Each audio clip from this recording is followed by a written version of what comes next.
মনে করো কারবালার প্রান্তর থেকে যখন মুসলিম আকিলকে শহীদ করছে, শহীদ করার পরে মুসলিম আকিলের দুই ছেলের ঘোষণা দিছে বাদশাহ জিহাদে যে ওই দুই ছেলেরে যে আইনাইতে পারবো তারে 10,000 টাকা পুরস্কার দিব অথবা 10,000 স্বর্ণ মুদ্রা উপহার দিব।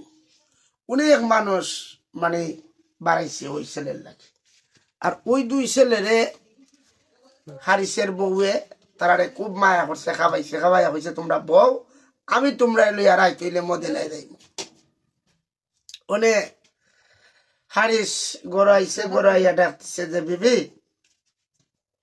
এই দুই সন্তান কোথায় কান্দা পড়া যায়? বলে এটা বিড়ালের কান্দা। কয় না বিড়ালের নাই, আমারই লাগে এরা মদিনার সন্তান।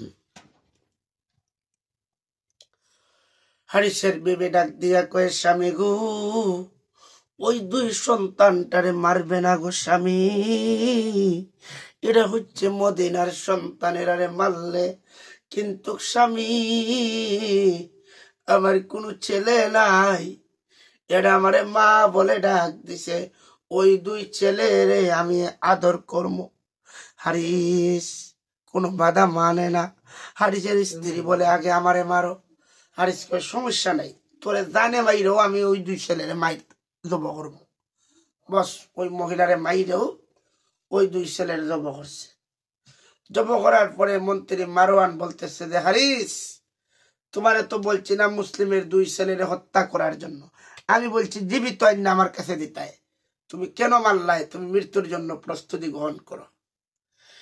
হারিস মনে মনে চিন্তা করলো হাইডে হাই আমি লোভের পার্শ্ববর্তী হইয়া আমার স্ত্রীকে আমি হত্যা করলাম, হারিসের দুই ছেলেরে মুসলিমের দুই ছেলেরে জব করলাম, আজকে আমি হারিস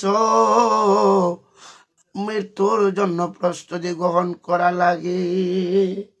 এটা লোভে নাইনি। হ্যাঁ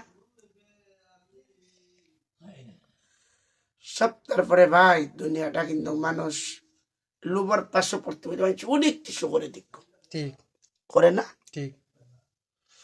কিন্তু মা সন্তানকে হত্যা করে লোভের পার্শ্ববর্তী হয়ে যা ইচ্ছা করে করতো না।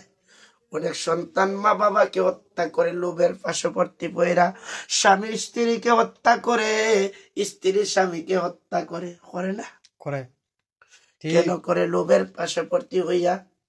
অথচ আল্লাহ পাক কোরআনে বলছে হুন্না লিবাসুল লাকুম ওয়া আনতুম লিবাসুল লাহুন্না, একজন আরেকজনের পোশাক, একজন আরেকজনের লেবাস। কিন্তু এই দুনিয়াটা আমি সব সময় বলে থাকি এই দুনিয়াটা হইছে স্বার্থপর। স্বার্থপর নাই। আজকে তোমার শরীরের কন্ডিশন ভালো আছে, তোমার স্ত্রী তোমার কাছে আছে, যখন তোমার শরীরের কন্ডিশন খারাপ হয়ে যাব তোমার স্ত্রীও তোমাকে ফেলিয়া যাওয়ার চেষ্টা করব।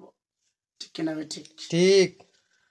তুমি জানো নি ভাইয়া, কিন্তু সবসময় চিন্তাধারা একটাই করতাম, মানুষ যখন বলতো রে বা তুমি 3-4টা বিয়া করলা একটা ভিডিও রাখতে পারো না, তখন মনে মনে বলতাম যে আল্লাহ পাক দুনিয়াতে কি খেলা খেলাইছ, একটা ভিডিও থাকে না। মানুষ তখন গবেষণা করে, আর মানুষের সমালোচনা জিনিসটা কিন্তু খুবই খারাপ, খুবই খারাপ নয়? তো আমি গতদিন বাজারে বসলাম, তো আমি একজনকে বললাম ভাই তুই অতটা কিতাব বুঝস, ড্রাইভার দিয়ে কল্পনা করাইয়া হাবিজ চাপ দিয়ে বাস্তব করাইছ, তুই আমারে কিতাব বুঝাস বলো। কিছু মানুষ মনে করে দেয়া আমার চাইতে আর মাতোয়াল কেউ নাইছি। এগো থেকে সবসময় নিজেরে নিজে ছোট মনে করবাই, নিজেরে যদি নিজের ছোট মনে করো কিন্তু কবুল করার মালিক একজন, তিনি আল্লাহ।